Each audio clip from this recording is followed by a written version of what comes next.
Hello there, fellow peregrinos. Welcome to the Camino de Santiago Pilgrims podcast, where we talk about planning, preparation, and practicalities for life on the road to Santiago, El Camino de Santiago.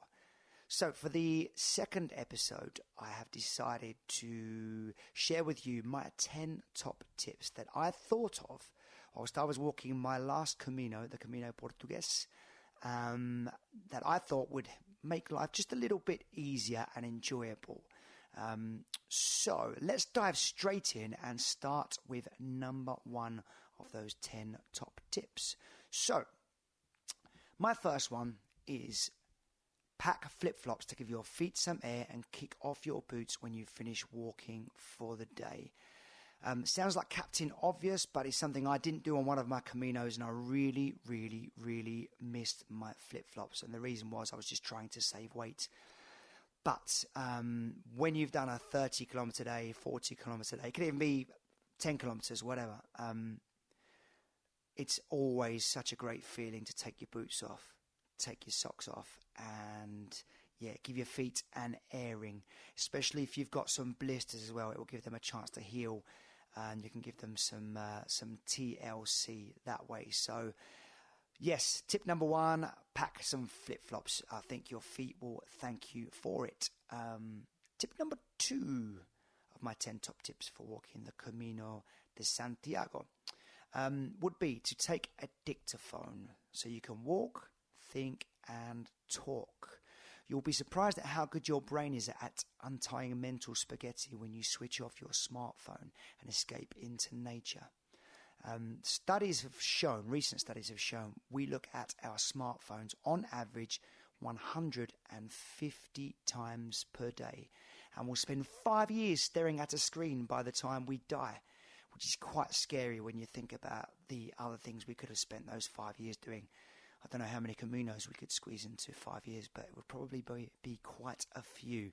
And that's something we'd probably all rather be doing. So, try and catch that Camino consciousness on your dictaphone. Now, I know some of you may be thinking, well, on my smartphone I have a voice recorder, but I sincerely think that I enjoy my Caminos better when I don't have the, shall we say, the nagging urge to look at my phone, look and see if I've got any notifications from social media, emails, WhatsApps, whatever they may be.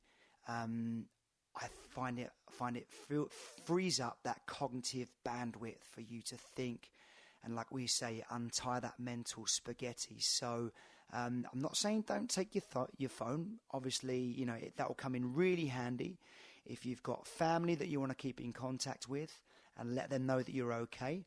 And maybe if you do have to be on call for some work issues, and obviously in emergencies, phones are a really useful tool, but I think it's good to use it in the right way, in a positive way. Use it for what it's good for, which would be the aforementioned previous things. But if and where possible, my advice would be to keep it switched off, ready for use in emergencies only, and maybe this, when you're on the road, and maybe when you finish walking for the day, switch it on, check in with friends and family and your loved ones back home, just to let them know you're okay.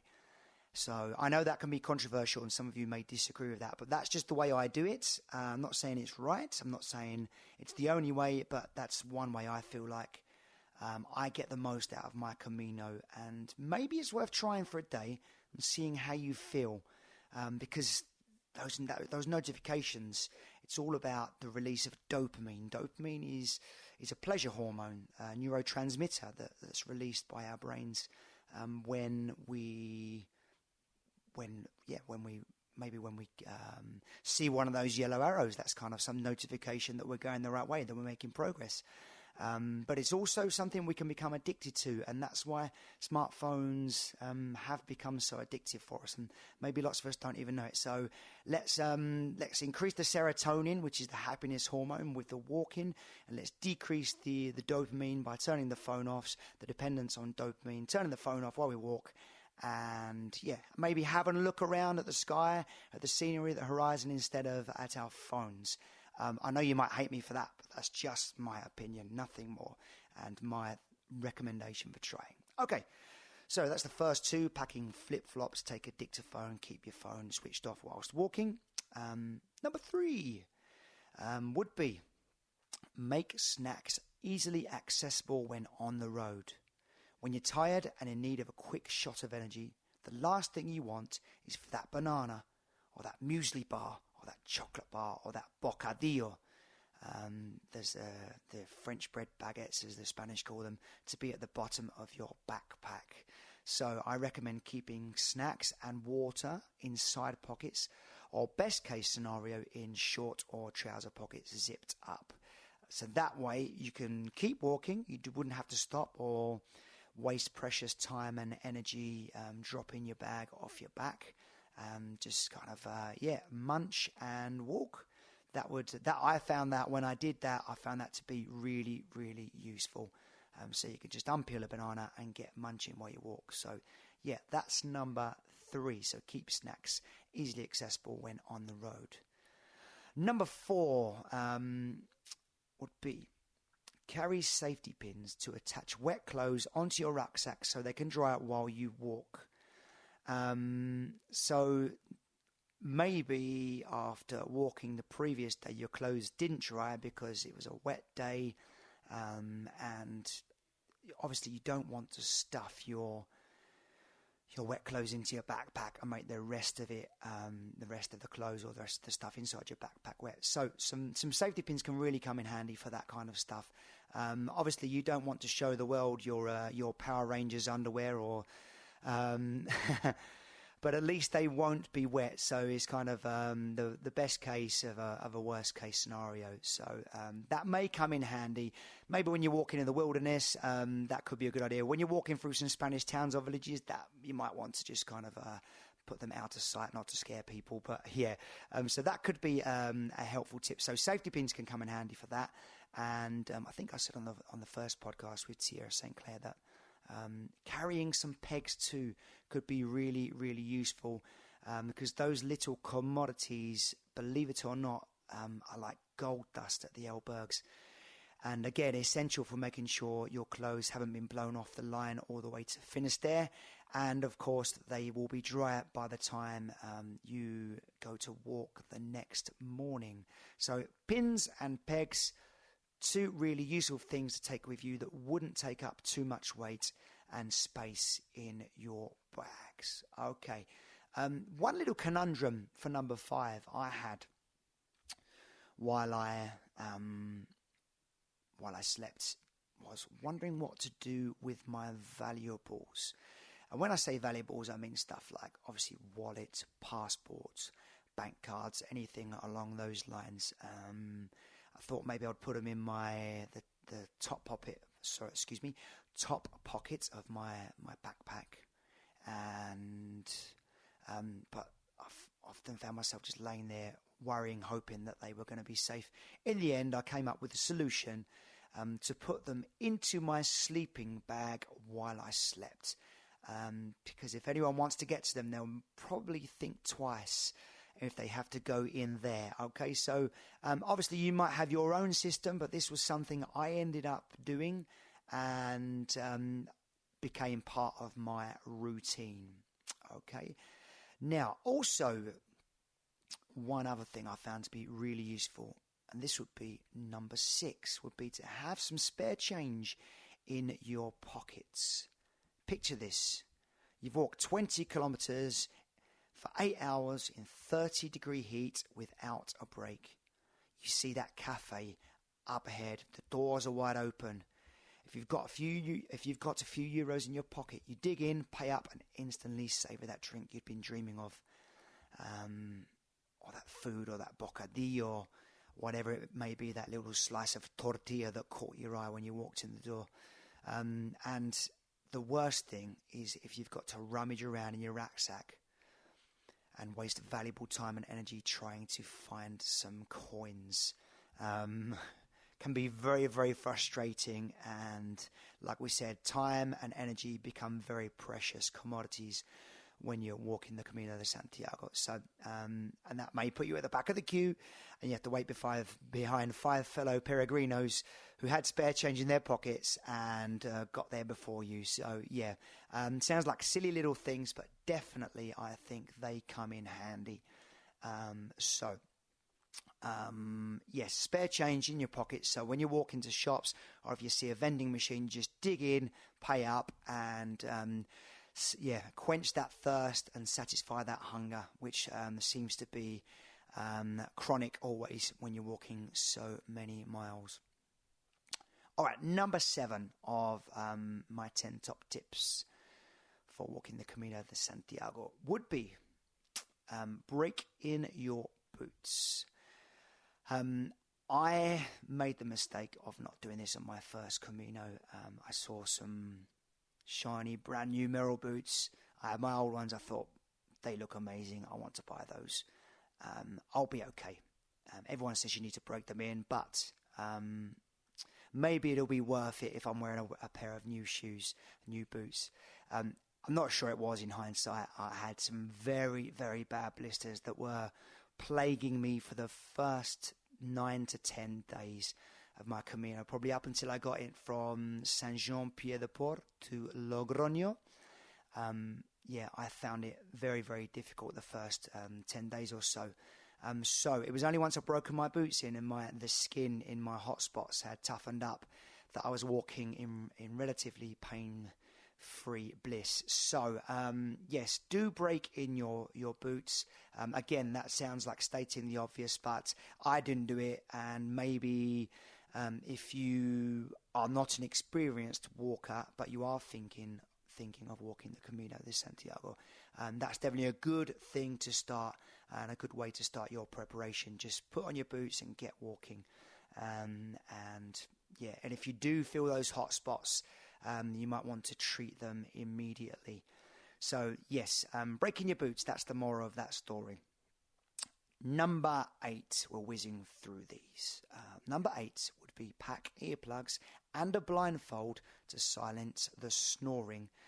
And of course, something that else could come in handy would be a blindfold, like we said, to shield your eyes from maybe people that are using torches and headlamps at the albergues. They're not always everyone's favourite things, but some people do have them. The torches and the headlamps. So that can be something that wakes you up, and it's definitely woken me up. And that's all kind of some of the teething issues you have when you first get on the Camino, and that is getting some sleep. So earplugs, I would say, are a must in your kit list, and blindfolds definitely as well. Okay, so number 8, pack some earplugs and a blindfold. That'll definitely help you sleep. Number 9, one thing I definitely could not do without on a Camino would be having a flexi flask. Now, if you don't know what that is, it's a very, very simple piece of, it's a very simple gadget. It's like just a plastic pouch that fits into your side pocket, has a straw that extends over your shoulder so you can draw water from it and hydrate on the move. So you wouldn't have to take your backpack off your back again and get a bottle out. You wouldn't have to carry a bottle in your hands while you walk. It's just a tube that comes over your shoulder, goes into that plastic pouch that's full of water. And you can just draw water from the teat on that. And like we say, that is really, really great for drinking while you're walking. And again, saves all that precious time and energy.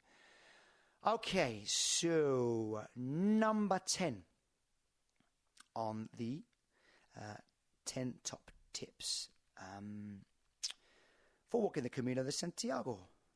Here we go, number 10. It is, drum roll, It's probably not as exciting as it sounds. Probably didn't merit a drum roll. But anyway, I did it. That would be to put some high-vis or reflective stickers on your rucksack, including straps for roadside walking and travelling in the dark. Quite often, when you walk the Camino, you might start out very, very early, especially in the summertime. And when you're trying to beat the heat and get off the road before the sun gets to its zenith. So I would really, really recommend those high-vis reflective stickers on your rucksack, maybe on your trainers or your boots, or anywhere where it might come in handy. Because you might have some roadside walking. There's quite a lot of that on the Camino, the Camino Portugues. So be aware of that, especially between Lisbon and Porto. There's a fair tranche of that as well, walking from Porto to Santiago. But between Lisbon and Porto, myself and my fiance Rachel found ourselves having to jump off the road into muddy farmland to avoid lorries coming at us, which was a nice story to tell, but it wasn't a very nice experience at the time. And especially on the Camino de Santiago, the Camino Frances, because while 500 kilometers is holding hands with Mother Nature, and 200 kilometers is on quiet roads, almost 100 kilometers is alongside busy roads. So that simple strategy of putting those high-vis reflective stickers on your rucksack may well come in handy. Okay, so those are your 10 top tips for walking the Camino de Santiago. 10 top tips that I scribbled down while I was last walking the Camino. Now, a bonus tip, number 11. And this is something I came up with to save some weight. So I didn't have to carry a smaller bag for carrying valuables around in the evening.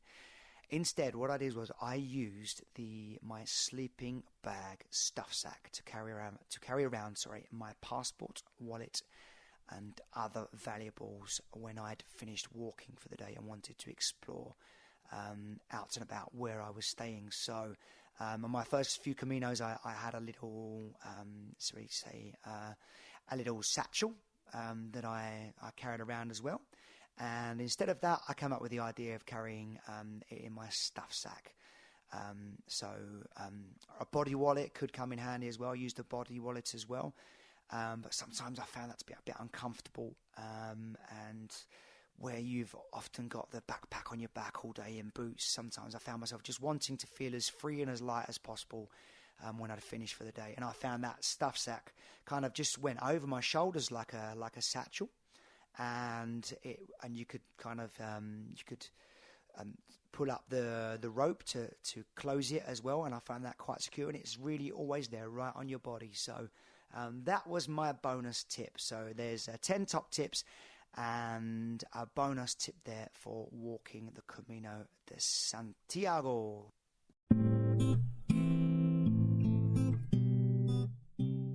So I really hope those 10 top tips came in handy for you there. While we're talking numbers, I would like to answer 3 frequently answered questions every week that I tend to see on pilgrim forums, Facebook groups. And we're going to start with a question that I've seen come up quite a lot. How many stamps do I need to get on my credential to be able to stay in the albergues every night?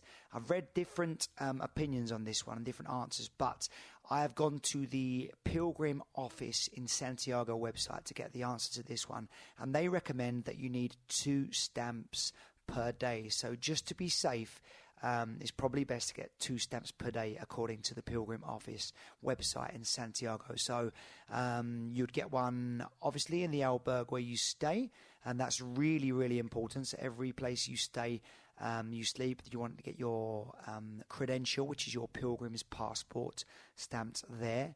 And maybe if you're stopping for coffee or something to eat on the way to your next place to stay, they often have stamps in there as well. So you can just ask for the word for stamp in Spanish is sello, SELLO,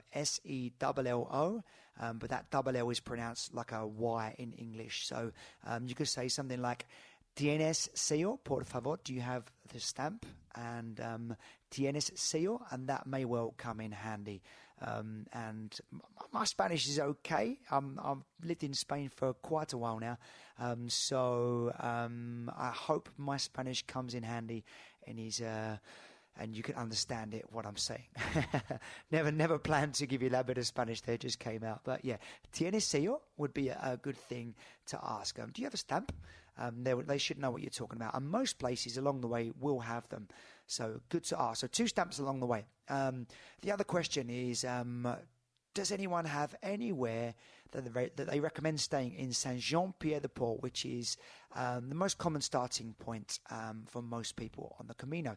So I went to 2 sources here. I went to booking.com and just had a look at some ratings. There's a place called Gîte le Chemin, l'Étoile, and that's got 7.9 and out of 10 and a good overall rating. So I hope my French pronunciation is okay. There's Gîte le Chemin, l'Étoile. And I will put links to this on our Facebook page, okay? So you can have a look yourself. Just click on the link. So if my pronunciation isn't too good, then at least you know you can go on there and have a look yourself. So our Facebook page is El Camino de Santiago Pilgrims Podcast. Give us a like as well. That would be lovely. But yes, so that's the first one. The second one that seems very, very popular. This has 387 reviews and 9.4 out of 10, an overall rating of fabulous, and that place is Gîte de la Porte Saint-Jacques. So it's even got St. James in the name there. So I'll say that one more time. Please don't hate me for this bad French. Gîte de la Porte Saint-Jacques. Okay, 9.4 out of 10, 387 reviews. I think that's probably a good bet as well if you can get a place. And I got this one from John Brierley's. I gave John Brierley a French name there, didn't I? John, not Jean.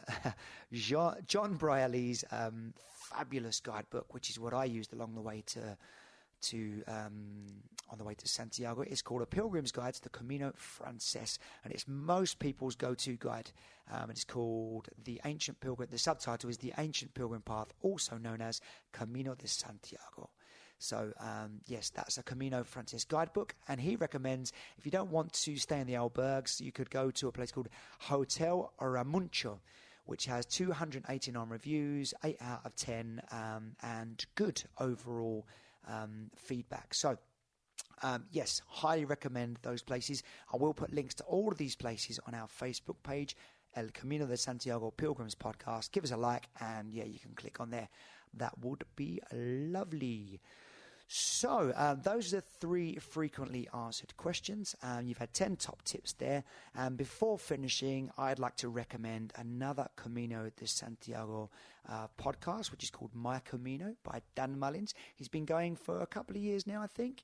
And yeah, brilliant podcast. And Dan tends to has a guest every week, and he delves deeper into their personal journey on the Camino and more into the mystical side of the Camino.